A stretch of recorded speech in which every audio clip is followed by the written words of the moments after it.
예, 안녕하십니까. 예, 오늘은 마태복음 21장, 마태복음 21장입니다. 예, 46절까지 있어서 좀 깁니다. 예, 우선은 빨리빨리 또 진행을 하고 그렇게 하겠습니다. 예, 저희가 예루살렘 가까이 와서 감람산 벳박에 이르렀을 때에 예수께서 두 제자를 보내시며 이르시되 너희 맞은편 마을로 가라. 곧 메인 나귀와 나귀 새끼가 함께 있는 것을 보리니 풀어 내게로 끌어오너라. 예수님하고 제자들이 예루살렘 가까이 오셨어요. 이 종교의 도시입니다. 예루살렘은 지금은 아무튼 같은 말이라 할지라도 그 배경이나 이런 걸 보면서 봐야 됩니다. 아무튼 예수님이 예루살렘 가셔서 이제 십자가에 못 박히시고 이러실 텐데 그 전에 이제 하실 것들을 하시는 거죠. 예루살렘에 가까이 와서 감람산, 올리브산입니다. 이 기름을 짜는 나무들, 올리브 나무들이 많았나 봐요. 에, 보통은 이제 감람이라는 것은 사실 대부분 좋은 뜻인데 에, 그 올리브가 기름을 내죠. 기름은 이제 성경에서 성령님을 얘기를 하시는데 에, 여기 오셔서 감람산 벳바게에 이르렀을 때 벳바게라고 하는 그 뜻은 덜 익은 무화과 나무의 집이라는 뜻입니다. 그러니까 덜 익은 무화과의 집. 요게 이 21장을 설명하시는 데에 이제 배경인 거죠. 덜 익은 무화과의 집, 이 벳바게에 이르렀을 때에 이 벳바게는 덜 익은 무화과의 집인데 이거 뭐냐면 무화과는 이스라엘 백성들을 얘기를 해요. 무화과 나무 이스라엘을 얘기를 하고 이러는데 덜 익었다 하는 거는 이 믿음이 없음을 얘기하는 겁니다. 믿음이 없다라는 거. 그래서 나중에 이 열매가 없는 무화과 나무 예수님이 명하셔서 말라 죽었죠. 그거를 이제 나중에 나옵니다. 근데 이제 그 전체적으로 성전에 들어가셨던 일, 또 대제사장들과 백성의 장로들이 또 예수님한테 또 이 물으면서 에, 시험하려고 하는 거 이런 것도 다 이제 나오는데 뭘 이제 봐야 되냐면은 하나님이 하나님께 다가가고자 하는 자들은 어떤 마음이 있어야 되는가? 믿음으로 다가가야 되는데 그렇지 않은 자들도 있고 또 그런 자들도 있고 이렇게 이제 보여주시는 거죠. 이제 성경은 그냥 읽는 게 아니고 쓰여진 거 그냥 동화책 읽듯이 소설책 읽듯이 읽는 게 아니라 영적인 하나님의 마음들을 살피는 게 사실은 성경 보는 바른 자세입니다. 그래서 에, 너희 맞은편 마을로 가라. 곧 메인 나귀와 나귀 새끼가 함께 있는 것을 보리니 풀어 내게로 끌어오너라. 만일 누가 무슨 말을 하거든 주가 쓰시겠다 하라. 그리하면 즉시 보내리라 하시니 이는 선지자로 하신 말씀을 이루려 하심이라. 일렀을 때 시온 딸에게 이르기를 네 왕이 네게 임하나니 그는 겸손하여 나귀 곧 멍에 매는 짐승의 새끼를 탔도다 하라 하였느니라. 자, 이게 뭐냐면은 아무튼 맞은편 마을로 가면 나귀 매여 있는 나귀와 나귀 새끼가 함께 있는 것을 보리니 풀어 내게로 끌어오너라. 이게 뭐냐면은 누구 나귀는 뭡니까? 이 종을 얘기를 해요. 일꾼을 얘기를 하고 그 나귀가 하는 일들이 뭡니까? 사람을 태우기도 하지만 짐들을 그 등 위에 싣고 아니면 수레를 끌기도 하고 이런 역할도 합니다. 작은 수레. 그래서 메인 낙이라는 거는 하나님의 일꾼이 되는 자들이 어떤 매여 있는 것에서 풀어서 예수님에게 와야 된다는 거예요. 그러니까 일꾼의 마음을 가진 자들이 있어요. 예, 왜냐면은 자기가 당연히 짐을 실어야 되고 또 사람도 태워야 되고 어떤 그 그런 걸 사실은 얘기를 합니다. 메인 낙이라고 했다라는 건 풀어서 예수님께 와야지 그도 예수 그리스도로 말미암아 존귀함도 있고 실제로 하나님을 위해서 일을 할 수 있는 부분들을 얘기를 해요. 매여 있으면은 절대로 다른 데 이동을 못 합니다. 그래서 꼭 풀어서 가져와야 되는데 그 나귀와 나귀 새끼를 또 함께 예 가지고 오라는 거죠. 데리고 오라는 거죠. 보통은 이제 새끼는 뭘 얘기하냐면 큰 에 어미나 또 그 큰 나귀들보다는 보호를 받아야 돼요. 나귀 새끼도. 나귀 새끼도 사실은 보호를 받아야 되는 거예요. 새끼라고 하는 거는 항상 어미의 품속에서 보호를 받고 양육도 받고 이래야 되는 거죠. 이 둘을 다 데리고 오는 겁니다. 예. 아무튼 앞으로 그런 선지서에 보면은 예루살렘 왕과 그러니까 저기 이스라엘 백성들이 가서 쫓아내야 될 왕들이 있는데 그 예루살렘 왕과 이 연합한 다섯 왕이 있습니다. 총 다섯 왕인데 네 왕이 연합을 했죠. 그 마지막 그 왕의 나라와 그 왕의 이름을 보면은 그, 그 나라의 이름은 그 어린 황소, 그 다음에 그 왕의 이름은 모으다. 모집을 하는 거죠. 어린 황소를 모집해서 뭡니까? 에, 그런 부분들 이제 여호수아서에 이렇게 보면 나옵니다. 그게 뭐냐면 어린 황소는 이제 나중에 또 힘을 쓰고 짐들도 메고 쟁기도 끌고 이래야 되는 어린 그 황소를 데려다 모으는 자들이 거짓자를 얘기하거든요. 예루살렘 왕과 연합한 자들은 다 거짓자입니다. 그 가나안 땅에 있던 그런 자들을 저기 이스라엘 백성들로 가서 칼로 치라, 죽여버리라 이거죠. 거짓자들을. 그렇듯이 어린 황소는 어린 황소 새끼를 얘기를 하는 거예요. 그들을 모아서 자기 종으로 자기 일꾼으로 만드는 자들이 거짓자들이고 이 나귀 새끼는 뭡니까? 하나님의 일을 해야 되는데 사실은 황소처럼 힘도 많이 센 건 아니에요. 그런데 이제 규모 있게 하나님이 정하신 대로 쓰려고 하는 거죠. 그래서 어, 누가 만일 누가 무슨 말을 하거든 주가 쓰시겠다 하라. 그리하면 즉시 보내리라. 아니 그 낙이 어미나 새끼가 재산인데 그냥 내가 다오 그러면 뭐 주고 그럴 사람이 어디 있겠어요. 그런데 미리 하나님의 성령께서 또 그 나귀의 주인의 마음을 움직여서 그 주가 누구시냐 그러면 예수 그리스도시라 그러면은 흔쾌히 드리고 또 이렇게 하겠죠. 섬기고자 하는 마음, 주인의 마음을 또 이게 하나님이 미리 저기 다듬고 이러셨겠죠.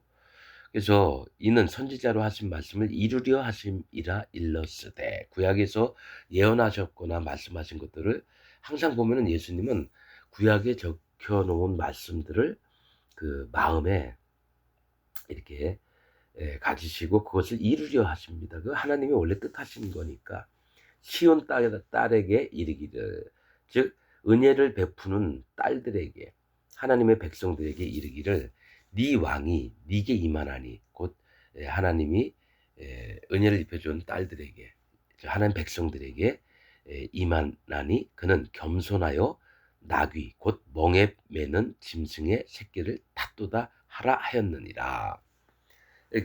주님은 겸손하셔서 자기를 항상 드러내지 않으셔요. 항상 고쳐주시고는 남이 모르도록 하라고 그러고 제자들에게도 마찬가지예요. 엘리야와 모세와 예수님이 함께 만나서 그 변화된 몸이 있었는데도 십자가 달려 들어가시기 전까지는 절대로 얘기하지 말라고 또 하시고 이래요. 예수님은 자기를 드러내지 않으셔요. 오직 드러내는 자는 누구냐면 마음이 상한 자, 심령이 가난한 자, 소경 절름발이 또 죽은 자, 뭡니까? 문둥병자 이렇게 마음이 많이 깨어지고 상했던 자들을 그들에게 나타나시지만 그 외에는 잘 드러내길 싫어하시는 거죠. 제자들이 가서 예수의 명하신 대로 하여 나귀와 나귀 새끼를 끌고 와서 자기들의 겉옷을 그 위에 얹음에 예수께서 그 위에 타시니 이 제자들이 자기들의 겉옷, 자기의 의를 예수님이 깔고 앉도록 나귀의 등 위에 편 거예요. 이 이스라엘 문화가 그렇습니다. 자기 겉옷과 나뭇가지를 꺾어서 베어서 길에 막 깔고 그러면은 뭡니까? 이 나뭇가지는 사람을 얘기합니다. 자기가 "나는 이렇게 연약한 나뭇가지입니다."라고 나무 큰 뭡니까? 몸체를 잘라서 길에 펴는 게 아니라 나뭇가지를 똑똑똑똑 꺾어서 막 이렇게 뿌려 놓는 걸 얘기를 해요. "나는 이렇게 연약한 자입니다." 하나님 앞에 인정하는 마음이거든요. 그래서 제자들은 그 나귀 위에다가 예수님이 앉을 수 있도록 자기 겉옷, 자기 의를 자기가 있는 전부를 예수님이 깔고 앉을 수 있도록 하는 거죠. 또 8절 무리의 대부분은 그 겉옷을 길에 펴며 다른 이는 나뭇가지를 베어 길에 펴고 앞에서 가고 뒤에서 따르는 무리가 소리질러 가로되 호산나 다윗의 자손이여 찬송하리로다. 주의 이름으로 오시는 이여 가장 높은 곳에서 호산나 하더라. 이스라엘 백성들은 메시아가 다윗의 자손에서 나실 줄을 계속 뭡니까? 가르치는 자들에게 배웠죠. 근데 예수님이 비록 목수의 아들 요셉의 아들이었지만은 뭡니까? 족보를 봤을 때 이 아는 거죠. 이가 메시아인 줄. 그래서 호산나 불렀다는 거죠. 호산나라는 뜻은 오 구원해 주옵소서 이런 뜻입니다. 오 구원해 주옵소서. 그 구원자로 오신 예수님이라는 것을 백성들이 알고 나귀를 탄 예수님 앞뒤에서 찬양을 하면서 이렇게 호산나 호산나 불렀다라는 거예요. 주의 이름으로 오시는 이여 가장 높은 곳에서 호산나 하더라. 예, 여호와의 이름으로 오시는 이여예요. 가장 높은 곳에서 호산나 하더라. 우리를 구원하여 주 가장 높은 곳에서 어, 우리를 구원하여 주옵소서. 이렇게 했다라는 거죠. 예수께서 예루살렘에 들어가시니 온 성이 소동하여 가로되 이는 누구뇨 하거늘. 예루살렘 갑자기 사람들이 오면서 호산나 호산나 외치니까 이게 뭔 소동이야? 이러면서 봤는데 물어보는 거예요. 이 무슨 일이야? 그랬더니 응? 무리가 가로되 갈릴리 나사렛에서 나온 선지자 예수라 하니라. 구원자가 아니라 선지자. 그러니까 뭐죠? 뭡니까? 사람들은 이 예수님이 정말 하나님이시면서 이 땅의 모든 죄와 악과 허물들을 없애려고 오신 분 구원자 예수라 안 하고 선지자 예수라 한 거죠. 사실은 예수님 선지자로도 오신 거예요. 선지자 대제사장 왕으로 오신 예수님이에요. 기름 부음을 받으셨으니까 그리스도가 기름 부음을 받다라는 뜻인데 기름 부음을 받는 자는 왕, 선지자, 그다음에 뭡니까? 대제사장 이렇게 받는 거죠. 이 세 역할을 예수님이 그 몸에 직분을 가지고 오신 거예요. 그런데 갈릴리 나사렛에서라고 얘기를 했다라는 거예요. 갈릴리라는 뜻은 히브리어로 보면은 고리, 또 지방, 지역 이런 뜻입니다. 고리라고 하는 거는요, 이 심판을 얘기를 합니다. 갈릴리 호수 있죠, 바닷가? 그게 이렇게 타원형으로 이렇게 있거든요. 이게 고리다. 갈릴리는 고리인데 여호와 하나님의 보좌 밑에도 바퀴가 있습니다. 고리가 있어요. 구약에 보면 고리라고 표현해요. 거기에 고리가 있는데 그 안에 또 고리가 있다. 거기서 불꽃이 나왔다 그럽니다. 이 고리라는 말은 뭐냐면 심판, 이 역사, 바퀴는 역사를 얘기를 해요. 역사 속에 심판하시는 하나님이란 걸 너희가 알고 마음을 낮추고 믿어라 이겁니다. 불꽃이 나온다는 건 심판을 하시겠다라는 거예요. 불도 심판이고 물도 심판이고. 그래서 갈릴리 이 고리, 이 심판하는 지경에 계셨던 나사렛. 나사렛은 감시라는 뜻이에요. 이게 어떤 말과 같으면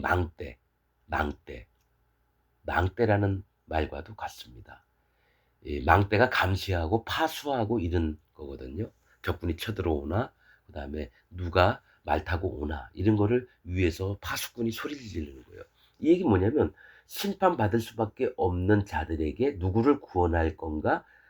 예수님이 감시를 하신다는 거예요. 나사렛 예수라는 거 하는 거예요. 감시, 망대, 파수꾼. 사마리아도 망대라는 뜻입니다. 감시하고 파수하는 거. 또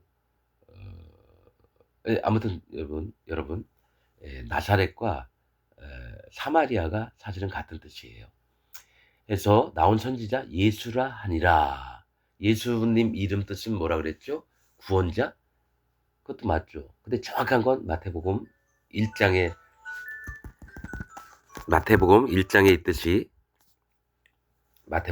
있듯이 그 이름을 예수라 하라. 이는 자기 백성을 저희 죄에서 구원할 자이심이라. 즉 예수님의 이름은 자기 백성을 저희 죄에서, 이 사람들의 죄에서 구원을 하시려고 예수님이 오셨다라는 거죠. 그럼 죄를 없애는 분이 예수님이라는 거죠. 심판도 하시지만 예수님이 이 땅에 오셔서 모든 죄와 악과 허물들을 전부 다 가져가시려고 오셨다라는 거죠. 우리가 그냥 대충 물어보면 예수님 이름 뜻이 압니까? 구원자요, 메시아요, 이렇게만 얘기를 해요. 90% 넘는 사람들이 다 그렇습니다. 자기 백성을 저희 죄에서 구원할 자라고 얘기하는 분들은 아주 드물었어요, 내가 물어볼 때마다. 그래서 우리가 그냥 대충 아는 기독교와 전심으로 여호와 하나님 말씀을 찾고자 하는 자의 마음에 있는 기독교는 다릅니다. 그래서 계속 얘기하지만 로마 캐톨릭에 쏘가 있는 현재 기독교, 1700년 동안 쏘가 있던 기독교를 바꿔야 됩니다, 여러분. 이거 네가 뭐라고 할 수 없어요. 하나님 그렇게 말씀하시면 그렇게 돼야 됩니다. 내가 잘나서 하는 것도 내 생각, 이거 지금 내 생각대로 얘기하는 게 아니라 계속 하나님 그런 마음을 주시니까 어쩔 수 없이 얘기합니다. 이런 얘기 하고 싶지도 않아요. 옛날에 가졌던 내 믿음으로 봤을 때는 호뼈 파고 이런 얘기 싫어하니까. 그러나 내가 이제 거짓 세계에 있다가 이제 예수 그리스도 하나님을 정말 만나고 성령 하나님을 마음에 모시고 있으니까 완전히 달라졌으니 뭐 어떡합니까? 또 모두가 하나님의 진리 가운데 들어와야 되니까 할 수 없이 얘기합니다. 12절 예수께서 성전에 들어가사 성전 안에서 매매하는 모든 자를 내어 쫓으시며 돈 바꾸는 자들의 상과 비둘기 파는 자들의 의자를 둘러 엎으시고 저희에게 이르시되 기록된 바 내 집은 기도하는 집이라 일컬음을 받으리라 하였거늘 너희는 강도의 구렬을 만드는도다 하시니라. 예수님이 원래 폭력적인 분은 아니신데 성전에 들어가자마자 안에서 매매하는 모든 자들을 내어 쫓으시고 돈 바꾸는 자들의 상과 비둘기 파는 자들의 의자를 둘러 엎으시고, 완전히 이게 조폭 깡패들 같은 거예요, 예수님이.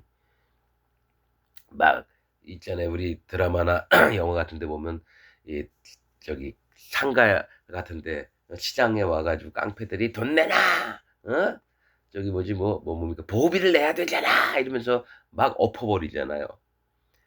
그 예수님도 오셔가지고 성전 안에서 막 비둘기 파는 자, 왜냐면 하나님께 제사를 드리려면은 돈이 없는 사람은 비둘기라도 사야 되거든요. 그러니까 거기서 팔고 있는 거죠.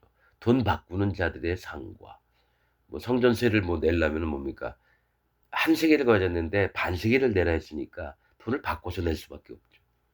매매하는 분들, 장사치들을 얘기하는 거예요. 하나님의 이 거룩한 곳에서 장사하는 자들, 지금 현재 기독교를 얘기를 해요. 교회 때문에 돈 버는 사람 엄청 많습니다. 전에 작은 그 조그만 예배당에 그 음향을 의뢰했는데, 어우, 작게는 뭐 거의 1,000만 원 되는 돈을 요구를 하고, 큰 데는 몇 억씩 할 겁니다, 아마. 큰데, 교회 건물 큰 데는 음향 시설만 하더라도 마이크니 뭐 스피커니 뭐 이것만 해도 아마 몇 억씩 하는 걸로 알고 있어요. 그러니까 교회가 장사치들의 안방입니다, 사실은. 예. 여기도 뭐 예수님 때도 그랬잖아요. 성전에서 물건 팔고 돈 바꾸고 매매하고. 그래서 예수님은 정확하게 얘기를 하십니다. 내 집은 기도하는 집이라. 하나님이시거든요. 이 집은 기도하고 마음으로 하나님께 의뢰하고 또 마음의 화답도 받고 이렇게 좀 이렇게 신령하고 이런 곳을 강도의 구조를 만들었다라는 거죠. 뭡니까? 거기서는 성전 안에 있지만 하나님을 믿는 게 아니라 오늘 돈 남들보다 더 많이 벌어야 되니까 거기서 장사를 하는 거예요. 그래서 강도의 구조를 만들었다. 나는 이거를 보면서 현 기독교도 똑같습니다, 여러분. 그때하고 지금하고 다르다고 생각하면 안 돼요. 지금 현재 기독교도 강도의 구조입니다, 여러분. 헌금하라고 돈 뺐잖아요, 목사들이. 그리고 건축헌금 내라 그래서 통장 만들게 하고, 그 통장 뭡니까, 대출을 받으라 하고 다달이 갚으라 하고. 이건 진짜 있는 일들입니다. 무슨 교회가 강도짓 하는 데인가요? 돈 겨우겨우 먹는데 통장 하나씩 만들고 은행에서 대출해 가지고 교회 건축헌금 내고 다달이 갚으라고. 그게 하나님 뜻이라고 가르치고. 이 강도, 이거 칼만 안 드는 날강도들이죠. 여호와의 저주가 임할 자들입니다, 여러분. 절대로 속지 마세요. 그렇게 속은 자 맞습니다. 예, 예. 14절, 소경과 저는 자들이 성전에서 예수께 나아오매 고쳐주시니. 소경은 앞을 못 보는 자들이에요. 예, 하나님의 세계를 구경을 못했던 자들이거든요. 그래서 예수님이 고쳐주시니까 하나님의 세계를 보는 거예요. 이 땅도 보지만 하나님의 세계를 보는 겁니다. 전에 만났던 두 소경은 막 소리 질렀다가 예수님이 고쳐주시니까 예수를 쫓았더라, 이렇게 나옵니다. 정말 하나님의 나라를 발견한 자들은 예수님을 쫓을 수밖에 없게 돼요. 이 소경, 저는 자들은 뭡니까? 나는 남들과 같이 정상적이지 못해요. 전다고 하는 거는 남들보다 이상한 행동들을 하는 거죠. 찔럭찔럭하고 팔이 계속 떨고. 그 분명히 보통 사람은 아니에요. 좀 부족하죠. 근데 그들을 고쳐주시니까 어떡합니까? 예수님께 나아오매, 마음이 나아오니까 하나님은 반드시 고쳐주십니다. 누구? 상한 자, 짓눌린 자, 포로된 자들을 구원하시겠다 하셨거든요. 그래서 주님을 만나는 자들은 반드시 이 정상적인 사람은 뭡니까? 고침을 못 받습니다. 병이 들었던 사람을 고쳐주시죠. 그래서 현재 기독교인들한테 정상적이었다 생각을 드는 사람은 예수님을 못 만납니다. 아무리 성경책 끼고 교회 가가지고 예배 드려도 그들은 하나님을 못 만납니다. 예수님 못 만납니다. 뭐냐? 마음으로 내가 진짜 하나님 앞에 소경이고 절름발이고 또 문둥이고 또 귀머거리고 벙어리고 이런 자였는지를 살펴보고 하나님 앞에 전심을 다해서 나오는 자들이 구원을 얻는 거죠. 이론과 지식과 문화적인 배경으로 나오면 그들은 구원 못 받습니다. 아무리 교회 다녀보세요. 예수님 아무리 100만 번 믿어봐요. 그들은 구원이 없습니다. 이게 성경 얘기예요. 나는 구원 어떻게 받아야 되는지 44년 동안 믿었다가 내가 이거 아니구나, 마음에 인정한 다음에 하나님, 그럼 어떡하라고요? 구원 어떻게 받느냐고. 그래서 말씀을 봤어요. 근데 구원 받는 법, 어린아이와 같아야 되고 자기 마음을 낮추는 자가 구원을 받는다. 마태복음 16장인가 있어요. 어린아이를 불러서 가운데 세우고 제자들에게 얘기할 때 구원받는 방법이 있어요. 자기 마음을 낮추는 거예요. 그게 처음 기독교 시작입니다. 예수님 만나는 첫걸음이에요. 이거를 모르고 계속 교회를 다녔어요. 44년 동안. 그 말씀은 계속 봤죠. 수도 없이 읽었죠. 그런데 뭐가 있냐면 구원받는 방법을 얘기했는데도 못 깨달았어요. 왜냐하면 하나님이 내 눈을 가려놨었거든요. 못 깨닫게. 왜냐? 마음을 안 낮췄으니까. 그거예요. 마음을 낮추는 자는 여호와 하나님을 만나고 예수 그리스도 하나님의 증거를 믿고 성령 하나님을 마음에 모시게 돼 있어요. 마음 낮추는 게 할례입니다. 할례. 구약에 나와 있는 것도 못 깨달았었어요. 그런데 어떻게 구원받아야 되는지 순서가 있더라고요. 마음 낮추지 않으면 예수님을 만날 수가 없어요. 병이 안 들었으면 의원이 필요가 없다고요. 자, 15절, 대제사장들과 서기관들이 예수의 하시는 이상한 일과 막 병 고쳐주니까 뭐 기이하잖아요.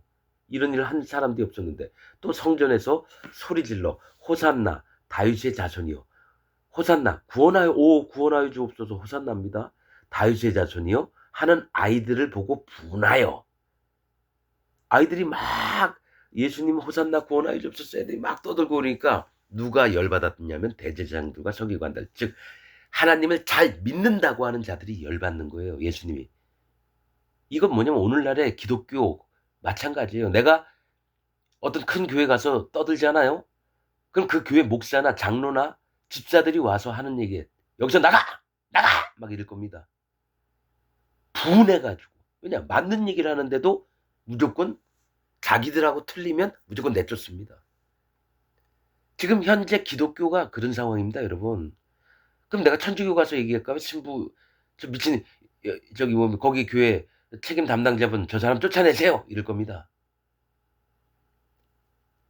내가 저거 오순절 순복음 큰 교회 가 가지고 한번 떠들어 볼까요? 저 당장 사람들이 이끌려 나가 가지고 막 밖으로 내쫓겨 나갑니다. 심지어는 막 나를 발로 짓밟으려고 할 거예요. 왜냐면 거기 있는 목사가 "아 저 사람 내버려요. 빨리. 저런 놈은 여기 들여보내지 말아요." 이럴 겁니다, 진짜로.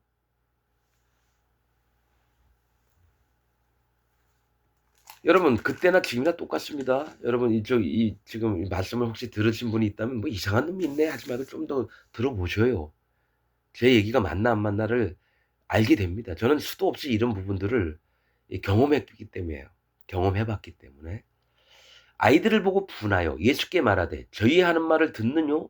예수께서 가라사대 "그렇다. 어린아이가 아기와 젖먹이들의 입에서 나오는 찬미를 온전케 하셨나이다 함을 너희가 읽어본 일이 없느냐 하시고 이게 시편 8편 2절에 있는 말씀입니다. 다윗이 썼던 거 시편 8편 2절에 있어요. 그렇다. 어린 아기와 젖먹이들의 입에서 나오는 찬미를 온전케 하셨나이다 함을 너희가 읽어본 일이 없느냐 하시고 어린 아기, 젖먹이들 말 못해요. 근데 이 얘기는 뭐냐면 사람의 마음이 마태복음 16장에 있어요. 어린아이를 세우시고 하신 이 어린아이와 같지 않으면 천국에 들어갈 자가 없다. 자기를 낮추는 이가 천국에서는 크다.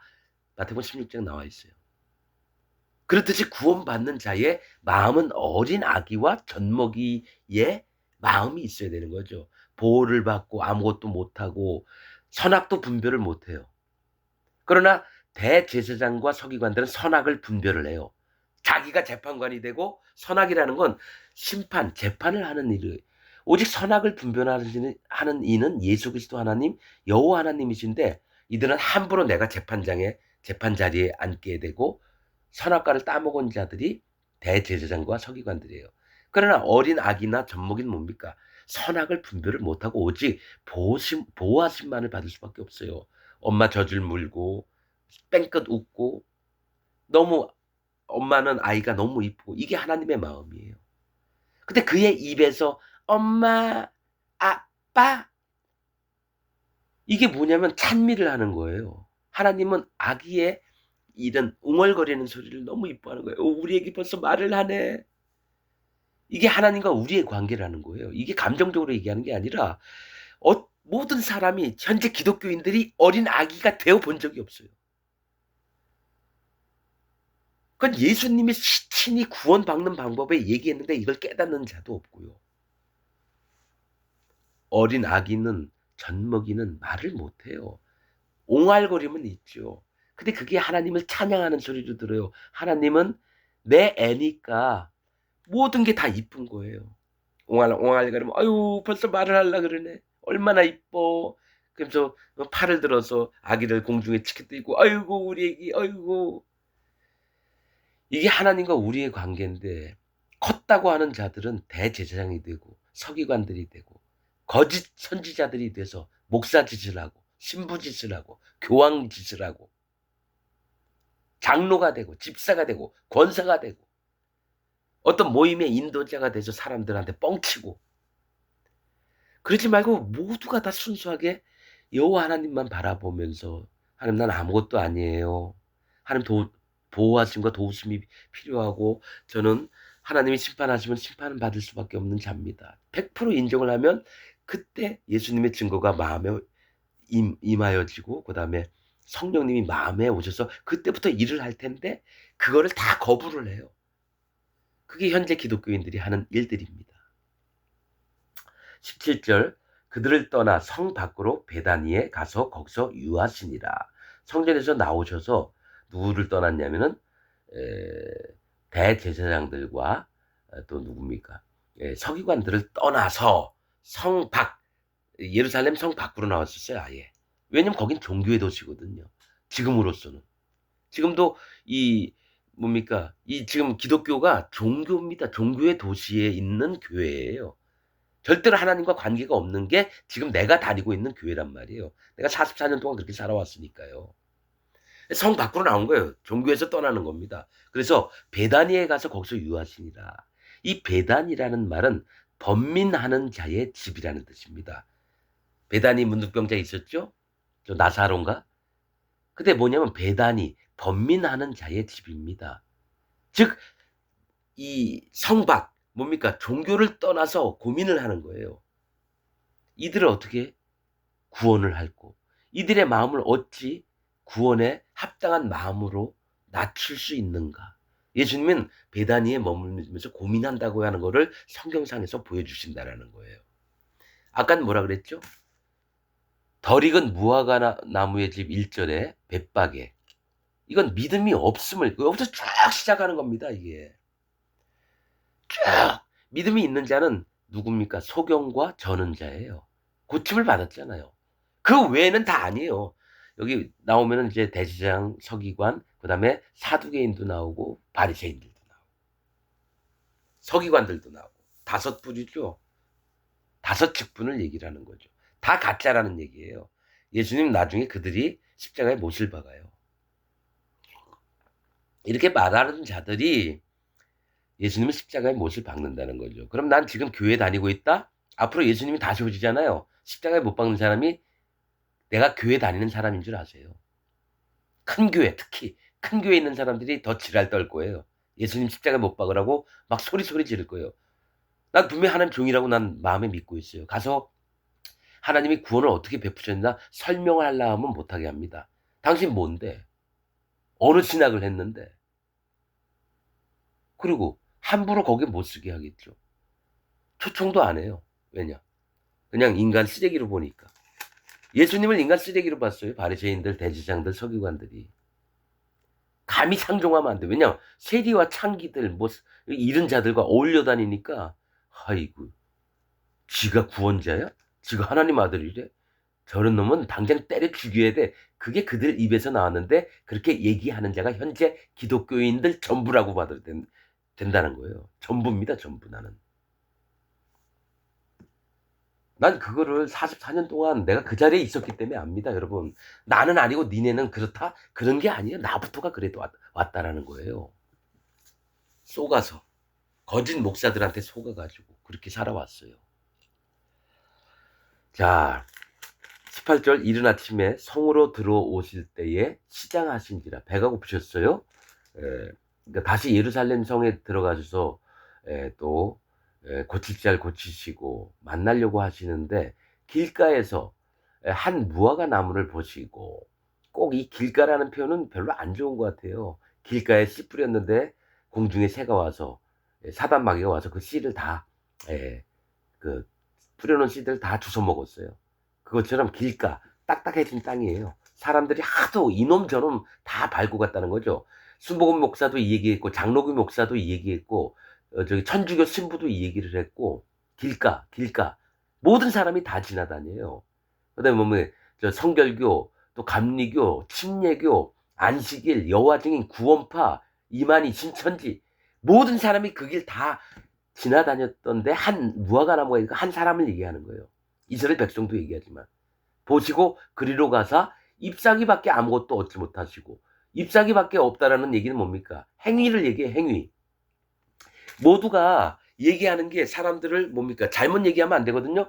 그래서 바르게 살기 운동 본부처럼 모든 가르치는 자가 그렇게 얘기했어요. 이렇게 하면 하나님께 복을 받습니다. 우리는 이런 걸 하면 안 됩니다. 또 이거는 우리가 해야 됩니다. 그게 하나님이 기뻐하시는 일입니다. 말은 이렇게 했는데 뭐 온갖 거짓 목사들이 전부 다 내 귀에 얘기를 한 걸 다 갖고 있는데 길가에서 거기에 나무가 있어요. 근데 나온 건 잎사귀밖에 없다는 건 뭡니까? 아담과 하와가 선악과를 따먹은 다음에 아담은 있고 하와는 없어요. 왜 없지? 서로 판단하는 거예요. 선악을 분별하고. 야, 부끄럽다. 그 다음에 무화과 나무로 그 잎사귀를 만들어서 자기 하체를 가린 거예요. 그게 행위로 자기를 가리우는 거예요. 행위. 위선을 떠는 거죠. 뭡니까? 솔직하지 않고. 나는 온갖 더러운 것이 있는데 이걸 싹 안녕하세요 집사님, 목사님, 오늘 말씀 너무 훌륭하셨고 너무 감사했어요. 은혜가 됐어요. 막시 서로 뻥치고 응?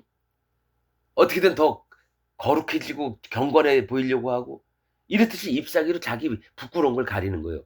근데 그에게 나온 건 외식밖에 없다는 거예요. 행위. 가짜 행위. 잎사귀밖에 아무것도 얻지 못하시고 열매가 없다라는 거예요. 하나님이 원하시는 건 열매란 말이에요. 열매로 와 나무를 알지 했는데 열매가 없으니까 얘가 무화과 나무인지 사과 나무인지 밤 나무인지 모르는 거죠. 예?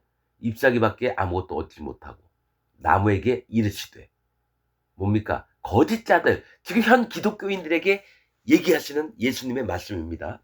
나무에게 이르시되 이제부터 영원토록 네가 열매가 맺지 못하리라 하시니 무화과 나무가 곧 마른지라. 심판을 당한 겁니다, 여러분. 난 이게 두려웠어요. 그럼 나한테 나온 게 뭐가 있나? 난 열매가 없었어요. 죽도록 하나님을 위해서 일을 했는데 나온 내 마음의 열매, 성령의 열매는 하나도 없는 거예요. 그럼 나한테 성령이 없는 거죠. 성령이 없는 거죠. 성령의 열매가 뭡니까? 화평과 양성과 뭐 온유와 뭐 쭉 있잖아요. 나는 그게 나이가 조금 있다. 내가 괜찮을 때 있는 줄 알았는데 열받으니까 없어요. 화평이 어디 있습니까? 막 망치로 때려 죽이고 싶고 막 이래요. 돈을 안 줘요. 막 도망 다니고. 그러면 어떡합니까? 진짜 때려 죽이고 싶어요. 근데 성령의 열매는 그게 아닌데. 난 이런 일을 여러 상황에서 많이 겪어봐서 그래서 하나님 앞에 인정했어요. 하나님 내 마음에 성령 없는 것 같습니다. 그럼 뭡니까? 예수님의 사람이 아니잖아요. 그리스도의 영이 없으면 그리스도의 사람이 아니니라. 하나님 앞에 솔직하게 인정을 해보는 거예요. 그 다음에 알게 됐죠. 말씀을 통해서. 너 아직 구원 못 받았어요. 44년 동안 믿었는데. 하나님 나 구원 못 받았습니다. 그럼 어떻게 돼요? 하나님 구원을 입혀주세요. 난 심판받을 자입니다. 난 똥이고 쓰레기입니다. 밑바닥까지 내려가 보니까 그제서야 성령님이 일을 하시기 시작하시더라고요. 낮아진 자기를 낮춘 자가 천국을 소유하게 됩니다. 구원받는 법도 몰랐어요. 44년 동안 예수님 믿으면서. 여러분도 마찬가지일 거예요. 그래서 자각하는 마음이 있어야 돼요. 스스로 깨닫는 마음이 있어야 돼요. 지각을 사용해서. 하나님의 말씀 때문에 깨닫게 되는 거예요. 그냥 성경책 끼고 예배 드리러 가고 이거 아닙니다. 그 목사가 한 30분, 40분, 1시간 설교했다고 되는 거 아닙니다. 부흥 집회 참석했다고 되는 게 아니에요. 기도원 가가지고 굴에 들어가서 3일 동안 금식하면서 기도하고 이런 거 아니에요? 방언 받았다고? 나 하나님 만났다고? 아니에요. 꿈을 꿨는데 거기에 뭐 이상한 게 나타났다고? 그거 아닙니다. 오직 말씀으로만 됩니다. 요한복음에 말씀이 곧 하나님이시라 했거든요. 말씀으로 만나야 됩니다. 그 외에 다른 것으로 만났다? 이 사람들은 하나님을 못 만난 사람이고 사기꾼입니다. 거짓자입니다. 적그리스도입니다, 여러분. 그래서 누가 뭔 얘기하든지 가리세요. 말씀으로 만났다고 하면 됩니다. 그래서 말씀을 들이대잖아요. 근데 낮아진 마음 없이 이 말씀을 보고 나는 저기 뭡니까? 큐티 시간이 아니라 뭐죠? 예수 전도단 안에서도 그런 게 있어요. 돌아가면서 자기가 하나님 앞에 받은 말씀을 서로 나누고 간증하듯이 그런 게 있어요. 그 성령의 시간인가? 아니 아주 아마 한 35년 돼서 모르겠네요. 그것도 아닙니다, 여러분. 그래서 거기서 들은 내용을 남한테 전파하고 그래서 나중에 모든 사람이 이상하게 보는 거예요. 거기서 얘기한 거를 남에 떠들고 다녀. 걔가 그 시간에 그런 간증을 했는데 어머어머 걔 그랬니? 어머어머 그 다음에 가까이 안 하게 돼요. 더러운 사람으로 보고 솔직히 얘기를 했는데 이 인간들이 이렇구나. 하나님을 모르는 자들은 비방거리로 삼아요. 누가 마음 솔직히 아픈 부분 얘기했는데 옛날에 당했던 거 경험했던 거를 너무 울면서 막 얘기했는데 그게 모든 교인이 다 알아요. 1000명 100명이. 얘기하면 안 돼요. 자기 은밀한 부분은. 왜냐하면 악한 자들이 자기 옆에 있는 사람 가지고 놀게 장난을 칩니다. 여러분. 자, 여러분 요거 내가 저기 유튜브 보다가 어떤 중놈께서 예수님을 막 욕을 하는 거예요. 불교 중놈께서. 어? 무화과도 생명이 있는데 부처님은 개미도 밟으면 안 되고 살생을 하지 말라 했는데 예수라는 자는 뭡니까? 그 중놈이 하는 얘기예요. 무화과 나무에 저주를 내려서 말라 죽게 만드는 게 그게 뭡니까? 뭐라 그랬지? 저기 그러니까 기독교를 욕하는 거죠. 그 중놈은. 그 중놈이 죽으면은 여호와 하나님께 영원토록 저주를 받는데 그거를 모르고 함부로 입으로 지켜 버리더라고요. 아유 이 새끼. 그런 놈한테 욕을 해야죠. 이 새끼 창조주 하나님을 네가 욕을 해? 영원토록 불못 가운데 있을지어다. 하나님의 사람들은 그래요. 불이 내려서 너희를 태워 죽일 거다. 그러면 불이 내려오는 겁니다, 여러분. 그리고 나서 양심적으로 '아우 죽었구나.' 이렇게 안 합니다. 마음에 하나님과 같은 마음을 품어요. 살릴 자는 살리고 죽일 자는 죽이는 거죠. 그럼 네가 하나님이냐? 아니죠. 함부로 그렇게 안 하죠. 그러나 하나님 말씀을 완전히 진리 자체를 부인하면서 하나님께 대드는 놈은 "하나님 저를 벌하여 주옵소서." 이렇게 기도해도 됩니다. 뭐 우리가 언제 뭐 고상해서 "저도 불쌍히 여겨 주옵소서." 항상 이런 건 아닙니다, 여러분. 여러분들 마음에도 영과 육을 분별하는 마음이 있어야 돼요. 영과 육을 분별하지 못하잖아요. 그는 성령의 사람은 아닙니다. 똥인지 된장인지 구별을 못한다. 어린 자들은 그렇게 할 수 있어요. 근데 실제로 성령님이 마음에 오시면 마음 중심에 진리로부터 멀어지는 것과 진리로부터 가까워지는 것을 발견하게 됩니다. 그게 분별의 시작이에요. 자 20절 제자들이 보고 이상히 여겨 가로되 무화과 나무가 어찌하여 곧 말랐나이까. 예수께서 대답하여 가라사대 내가 진실로 너에게 이르노니 만일 너희가 믿음이 있고 의심치 아니하면 이 무화과 나무에게 된 이런 일만 할 뿐 아니라 이 산더러 들려 바다에 던지우라 하여도 될 것이요 너희가 기도할 때 무엇이든지 믿고 구하는 것은 다 받으리라 하시니라. 이렇게 하셨죠. 여러분 지금 믿음 얘기 나오죠. 아까 처음 1장 21장 1절에 감람산 벳바게가 덜 익은 무화과 나무의 집이라 그랬죠. 믿음이 없음을 얘기하는 거예요. 예수님은 제자들에게 믿음을 얘기하시려고 지금 무화과 나무가 말라 죽게 한 거를 보여주셨다라는 거예요. 이거 무화과 나무는 사람을 얘기합니다. 너희가 믿음이 없고 행위로 하고 그 마음 중심이 여호와 하나님 앞에 믿음이 없을 때에 너희는 말라 죽는다는 겁니다. 그러나 너희가 믿음이 있어서 정말 하나님의 마음에 합한 자가 됐을 때는 이 산다라 들려서 저 바다에 빠뜨리라. 그럼 그렇게 실제로 된다라는 거예요. 그래서 뭡니까? 뭡니까? 아주 작은 씨앗 있잖아요. 그 뭐 무슨 나무였죠? 아이 종자. 아이 가시 같은 거 뭐라 무슨 나무인지 모르겠네. 에, 갑자기 단어가 생각이 안 나네. 여러분, 에, 아주 작은 씨앗 있잖아요. 그게 땅에 떨어져 큰 나무가 된다고 했잖아요.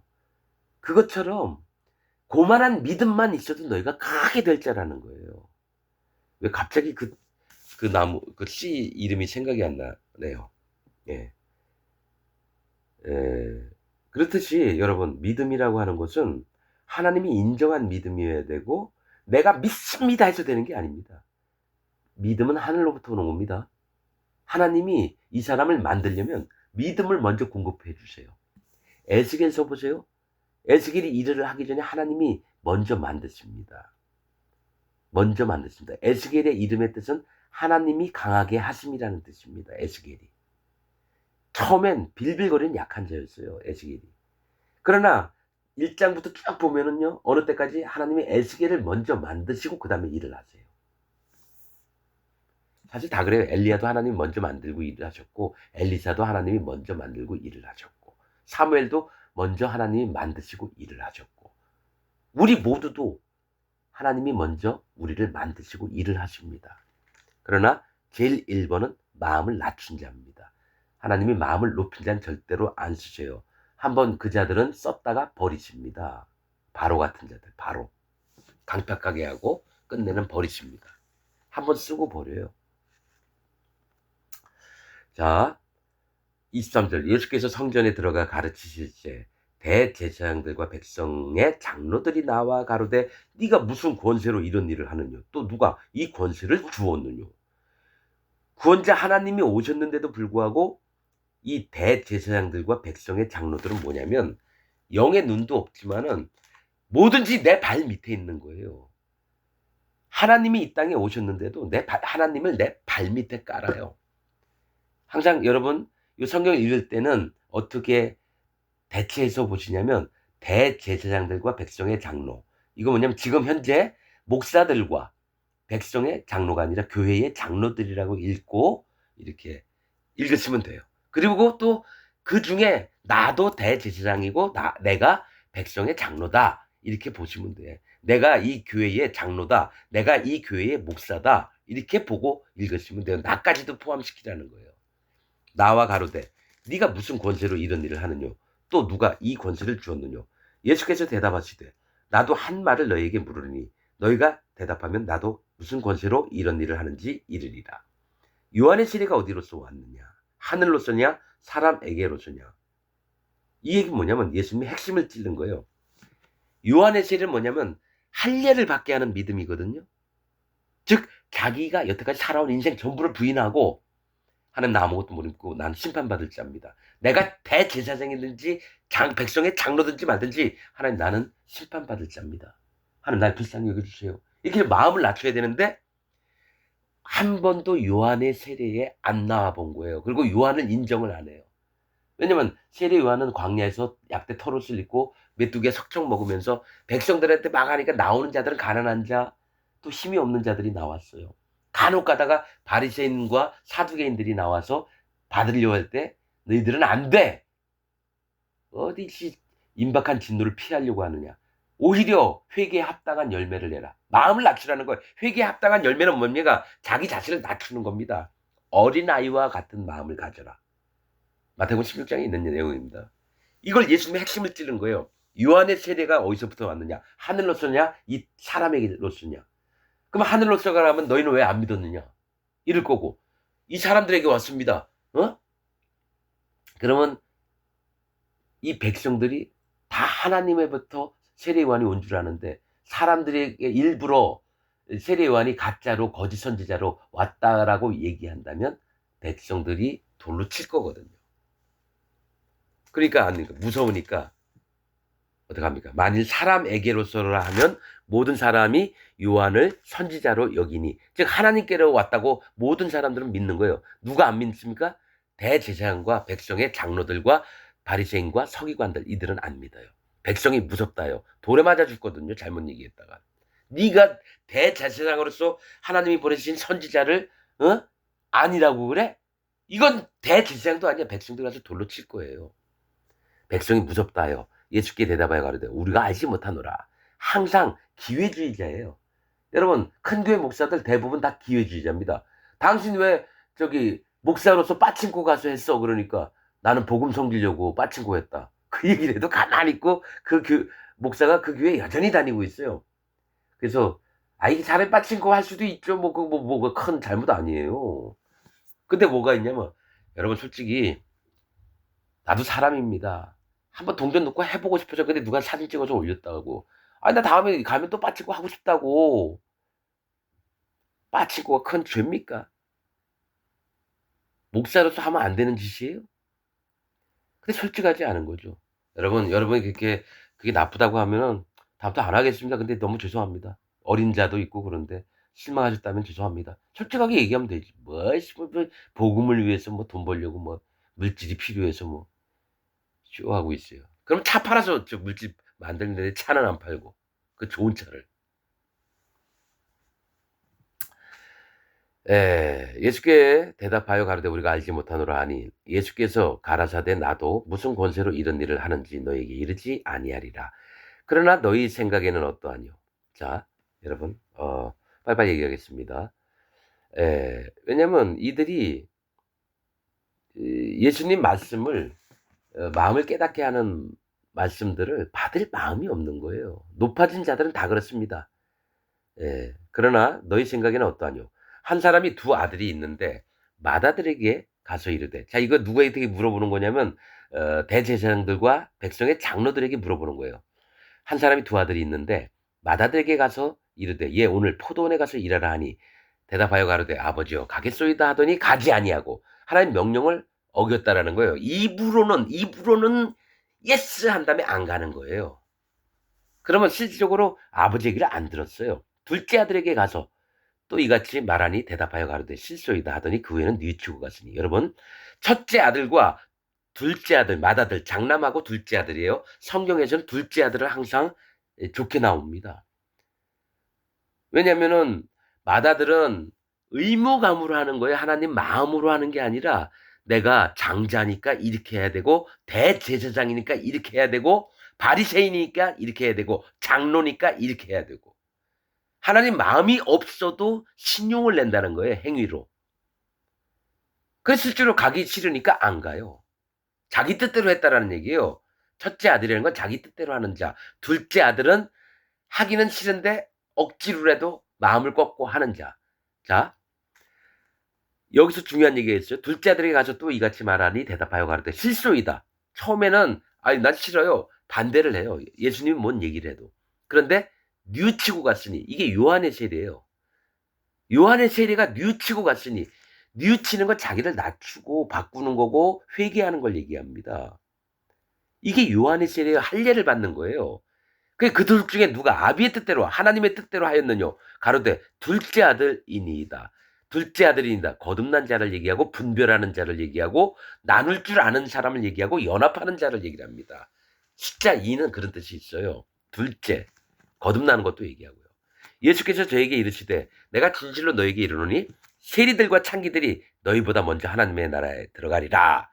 나는 큰 교회에서 목사를 하고 있어요. 큰 교회에서 목사를 하고 장로들도 10명, 20명이 돼요. 집사들도 몇백 명이 돼요. 권사들도 엄청 많고요. 근데 웬 창기, 밤에 남자들한테 몸을 팔던 창기, 그래도 이 삶이 너무 싫고 그래서 예배당에 몰래 자기를 숨기고 들어왔어요. 근데 주님이 얘기하시는 거예요. 이 수십만의 교회 중에 구원받을 자는 저 창기 한 명밖에 없다라는 거죠. 그 목사도 아니고 수십 명의 장로도 아니고 수백 명의 집사들도 아니고 오직 맨 뒤에 혼자서 쪼그려서 강대상도 못 찾아보면서 바닥만 쳐다보고 있는 저 창기가 내게는 더 의롭다 하는 거죠. 지금 그 말씀을 하고 있는 거예요. 세리와 창기들이 너희보다 먼저 하나님 나라에 들어가리라. 요한이 의의 도로 너희에게 왔거늘. 세리 요한이 의의 도, 의란 뜻은 옳다라는 뜻이에요. 하나님이 보시는 옳다 하는 도, 길을 얘기합니다. 옳은 길로 왔거늘. 뭡니까? 마음을 낮추게 하는 일. 모든 사람이 요한의 세례를 마음에 받아야 돼요. 자기를 낮추는 일이 있어야 되는데 안 낮춰요. 다 그래서 대제사장들과 백성의 장로들과 목사가 되고 신부가 되고 수녀가 되고 구원파의 교주가 되고 신천지의 교주가 되고 통일교회 문선명처럼 교주가 되고 다 그걸 꿈꿔요. 모든 인간들이. 뭡니까? 명예, 돈, 권력, 추앙, 존귀. 기독교인들이 전부 다 그걸 꿈꿔요. 나는 압니다. 나라고 그 마음이 없겠습니까? 있습니다. 근데 그게 있는 순간 하나님과 빠이빠이가 되기 때문에 못합니다. 가난하면 가난하지 거짓자 우두머리가 되고 싶지는 않고 큰 교회 목사 되고 싶지도 않고 그냥 한두 명이라도 제대로 하나님 마음을 알기를 원하는 자를 만나고 싶은 거예요. 요한이 의의 도로 너희에게 왔거늘 너희는 저를 믿지 아니하였으되 세리와 창기는 믿었으며 너희는 이것을 보고도 종시 뉘우쳐 믿지 아니하였도다. 마음을 낮춘 적이 없다는 거예요. 그래서 여러분 현재 삶을 살아가고 있는 기독교인 여러분, 내가 진짜로 하나님 앞에 뉘우친 적이 있냐? 그냥 내가 어떤 행위를 잘못해서 범죄해서 하나님 이거 잘못했습니다. 진짜 마음이 아파서 양심적으로 그거 아닙니다, 여러분. 전부를 인정한 적이 있느냐는 거예요. 자기를 완전히 낮춰서. 태어난 날부터 엄마 뱃속에 있는 날부터 죽는 날까지 전부 다 인정을 해야 되는 거예요. 그게 진짜 회개예요. 나는 근본이 심판받을 자입니다. 이게 진짜 회개예요. 마음 낮추는 거고 할례를 받는 거고. 할례 때부터 예수님의 복음의 시작입니다. 사도행전에 있어요. 새로운 제자를 12명을 가룟 유다 이제 포함시켜야 되는데 요한의 세례 때부터라고 분명히 사도들이 얘기했어요. 근데 구원파의 한 지파는 예수님이 요단강에서 세례 요한에게 세례 받을 때부터가 복음의 시작이라고 했는데 아닙니다. 분명한 건 요한이 회개하라. 천국이 가까웠느니라. 이때부터 시작이 할례부터 시작입니다. 구약에도 있듯이. 난지 8일 만에 8일은 구원이거든요. 할례를 받을 때부터 구원의 시작입니다, 여러분. 번제단은 아직 저기 안에 있어요. 아직 번제단 가보지도 못했어요. 예수님 계신 곳에는. 예. 여러분, 예. 종시 뉘우쳐 믿지 아니하였도다. 대제사장과 장로들한테 얘기를 하는 겁니다. 지금 기독교인들한테 얘기하는 거예요. 다시 한 비유를 들어라. 한 집주인이 포도원을 만들고 산울로 두르고 포도원을 만들었어요. 한 집주인은 하나님이에요. 포도원을 만들었어요. 교회를 만들고 울타리를 쳤어요. 거기에 즙자는 구유를 막 파고 포도주 틀을 얘기를 해요. 이거 심판을 얘기합니다. 포도주 틀이나 뭡니까 타작 마당은 전부 다 심판을 얘기합니다. 마지막 때 즙자는 구유를 파고 망대를 짓고 이거 망대는 뭡니까? 지켜보는 눈이 있어야 돼요. 도둑이 오나 포도를 누가 따가나 망대 감시하고 파수하는데 이건 하나님의 선지자들을 얘기합니다. 선지자들. 농부들에게 세를 주고 떠났더니 농부들은 뭡니까? 각 교회의 목사들을 두고 떠났다라는 얘기예요. 그 목사들. 하나님이 그들에게 이 교회를 맡겼다라는 얘기예요. 포도원을. 실과 때가 가까우면 이제 실과 따가지고 이제 이게 얼마나 수출이 있는지 따져볼 때가 된 거예요. 그 실과를 받으려고 자기 종들을 하나님의 뭡니까? 종들을 농부에게 보내니 뭡니까? 교회 목사들한테 보낸 거예요. 농부들이 그 종들을 잡아 하나는 심히 때리고 하나는 죽이고 하나님의 농부는 하나님의 사람이고 농부는 뭡니까? 인도자들을 얘기하는 거고 종들은 하나님의 종을 얘기하는 거예요. 심히 때리고 하나는 죽이고 하나는 돌로 쳤거든요. 이거 예수님도 하나님의 종으로 들어가요. 엘리야도 여기 들어가고요. 엘리사도 여기 들어가고요. 뭡니까? 베드로도 여기 들어가고 사도 바울도 여기 들어가요. 종들을 잡아 하나는 심히 때리고 하나는 죽이고 하나는 돌로 쳤거늘. 이 농부들은 누구 얘기를 합니까? 대제사장들과 장로들이나 서기관 바리새인들. 지금 현재 목사들을 얘기를 하는 거예요. 신부들을 얘기하고. 하나는 돌로 쳤거늘. 다시 다른 종들을 처음보다 많이 보내니 저희에게도 그렇게 하였는지. 하나님이 계속 종들을 보냈는데 누가 쳐 죽이냐면 목사들이 먼저 하나님 종들을 쳐 죽여요. 잘 믿는다고 하는 자들이. 그렇게 하였는지라 후에 자기 아들을 보내며 가로되 저희가 내 아들을 공경하리라. 예수님을 이제 보내봤다는 거예요. 근데 아들을 공경하리라 하였더니 농부들이 그 아들을 보고 서로 말하되 이는 상속자니 자 죽이고 그의 유업을 차지하자. 이 얘기 뭐냐면 그 아들을 죽이고 하나님의 것을 전부 다 우리가 차지하자. 그러니까 예수님을 죽인다는 자체는 그 집주인 되었던 하나님마저도 돌로 쳐 죽이려고 하는 거예요. 누가? 목사들이. 이 농부들은 인도자를 얘기하는 거예요. 각 교회의 인도자들. 포도원의 인도자들이 농부입니다. 양들을 치면 목자라고도 얘기하죠. 이 농부들이 지금 교회의 인도자들을 얘기를 하는 거예요. 그 종들은 진짜 하나님 종들을 얘기하는 거예요. 그 얘기했잖아요. 내가 지금 어느 교회 가서 내가 오늘 말씀 전해도 되겠습니까? 당신 누군데? 무슨 신학을 했으며? 거기부터 시작해가지고 항상 처음부터 안 돼? 이거 깔고 얘기를 하죠. 근데 마음이 깨진 자들은 그럼 저한테 먼저 좀 말씀 좀 전해주시고 그 다음에 할 수 있는지 한번 보겠습니다. 그럼 얘기를 하면 되죠. 딱 듣고 나서는 한번 전해주십시오. 이런 사람이 있고 들어보니까 교인들한테 계속 쓴소리나 하고 이러니까 어떡합니까? 그리고 자기 위치도 혹시 들으면은 왔다 갔다 뭡니까 놓칠 수도 있으니까 안 됩니다. 안녕히 가세요. 그럼 막 내쫓고 돌로 치겠죠. 자, 이에 잡아 포도원 밖에 내어쫓아 죽였느니라. 그 아들까지도 죽였다라는 거예요. 예수님을. 그러면 포도원 주인이 올 때 이 농부들을 어떻게 하겠느냐? 저희가 말하되 이 악한 자들을 진멸하고 포도원은 제때에 실과를 바칠 만한 다른 농부들에게 새로 줄지니다. 이거를 누구한테 얘기를 했냐면 대제사장과 백성의 장로들한테 얘기를 했는데 이들은 답은 알아요. 이 비유를 들어서 얘기했는데 니네가 그런 자다라고 했는데 그거를 모르면서도 자기들은 정답만 계속 얘기를 해요. 주인이 어떻게 하겠느냐 그러니까 악한 자들을 진멸하고 완전히 쳐 죽이고 포도원 교회는 제때 실과를 바칠 만한 다른 농부들 하나님의 마음에 합한 자에게 새로 줄지니다 했는데 얘네들은 이렇게 얘기하면서 자기들한테 한 얘기를 몰라요. 예수께서 가라사대 너희가 대제사장과 백성의 장로들 너희가 성경의 건축자의 자들의 버린 돌이 모퉁이의 머릿돌이 되었다나니 이것은 주로 말미암아 된 것이요 우리 눈에 기이하도다. 시편 118편 22절에 있는 거예요. 함을 읽어본 일이 없느냐. 아무튼 대제사장하고 백성의 장로들한테 얘기했는데도 못 깨달아요. 하나님의 나라를 너희는 빼앗기고 대제사장과 백성의 장로들 즉 지금 교회 목사들 장로들한테 얘기하는 겁니다.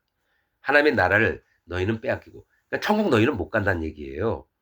그 나라에 열매 맺는 백성 아까 무화과 나무에 열매가 없어서 말라 죽었죠? 지금 처음부터 계속 끝까지 얘기를 하신다라는 거예요. 그 나라에 열매 맺는 백성이 받으리라. 즉 어떤 나무에 열매가 안 나면은 그거는 가치가 없는 거예요. 나중에 불사름을 당한다라는 거예요. 근데 하나님의 나라에 하나님의 자녀들은 열매를 맺는 백성이 돼서 실제로 하나님 나라에 들어가며 모든 영광과 축복을 얻는 거예요. 근데 너희는 못 받으리라. 지금 예수님은 그 얘기하고 있는데 이 대제사장들과 바리새인들은 자 보세요. 어떻게 되나 보세요. 이 돌 위에 떨어지는 자는 뭡니까? 이 돌은 제가 계속 얘기했죠. 반석, 돌, 바위 이건 하나님을 말씀하는 겁니다. 예수님을 말씀하고 이 돌 위에 떨어지는 자는 깨어지겠고 즉 백성의 대제사장과 백성의 장로들은 이 돌 위에 확 떨어지면 그들의 몸이 산산조각이 납니다. 이 돌이 사람 위에 떨어지면 저를 가루로 만들어 흩뜨리라. 그러니까 나는 가만히 있는데 너희들이 나를 막 허물고 깨트리고 이러려 그래? 니네가 그러면 위 공중 꼭대기서부터 나한테 높은 데 있잖아. 한번 떨어져 내려봐. 어? 그러면 너희가 어떻게 상할지를 알려줄게. 저 공중에서 푹 해서 돌이 꽝 떨어지니까 완전히 피바다가 되는 거예요. 머리가 깨지고 살이 옆으로 퍼져가지고 막 여러 군데로 떨어져 나가고.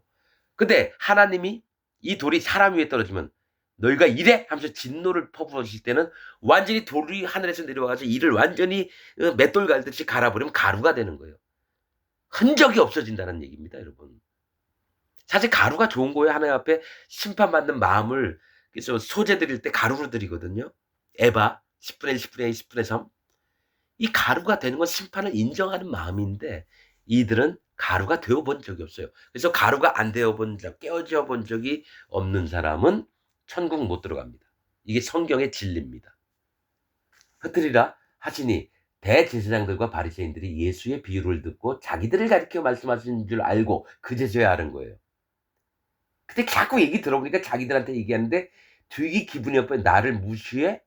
이놈이 이런 마음이 있는 거예요. 예수님한테. 참 잡고자 하나 무리를 무서워하니 이는 저희가 예수를 선지자로 알미었더라. 항상 기회를 봐요. 아니 내가 진짜 믿는 바가 확실하면 예수님 잡아서 쳐 죽여야죠. 이게 옳다라고 하면 근데 살짝 꼬리를 내립니다. 아까도 요한의 세례가 하늘로 쏘냐 사람에게서 쏘냐 대답 안 하잖아요. 기회주의자들이라는 거예요. 목사들이 신부들이 자기한테 불리할 것 같으면 열받아도 안 움직입니다. 근데 하나님 정도는 어떻게 합니까? 열받으면 해요. 하나님의 마음에 이래라 그러면 지금 저처럼 막 얘기합니다. 아닌 건 아닌 거다. 기면 기다. 아니 성경에서 예 아니면 예 아니요 하면 아니요 하라고 했거든요. 뜨뜻미지근하면 내가 내치리라. 계시록 저기 아시아 7교회 얘기했어요. 차든지 더웠든지 하라. 미지근하면 내가 뱉어버릴까 하노라. 여러분 우리는 신앙이라는 걸 아직 경험한 적이 없습니다. 여러분 그렇죠? 자기 신앙생활 하고 있다고 하는 사람들 지금 대제사장이나 바리새인들이나 백성의 장로들일 수 있는 가능성이 99%입니다. 나는 아직도 신앙생활을 하고 있다라고 자신 있게 얘기를 안 해요. 왜냐? 신앙생활은 하나님이 이끌으시는 거지 내가 이끄는 게 아니거든요. 그래서 주님이 딱 손을 놓으시면 나 신앙생활 못해요. 성령님의 인도가 없어져요. 그러나 마음을 낮추면 계속 성령님이 내 손을 잡고 끌고 가세요. "난 신앙생활을 하고 있습니다." 막 의기롭게 의롭게 막 얘기할 것 같나요? 내 마음에서는 '난 지금 신앙생활을 하고 있다.' 마음은 있어도 함부로 얘기를 안 하죠. 그냥 오로지 조용히 예수님, 성령님 손잡고 그냥 가고 싶은 뿐이에요. 그러나 할 말은 하고 살고 하나님 마음속에 주시는 말씀들을. 예, 여러분도 정말로 하나님이 주시는 성령의 인도와 예수 그리스도의 증거로 말미암아서 신앙생활을 제대로 하면서 함께 그렇게 살아가길 원합니다. 오늘 말씀 여기서 마치겠습니다. 감사합니다.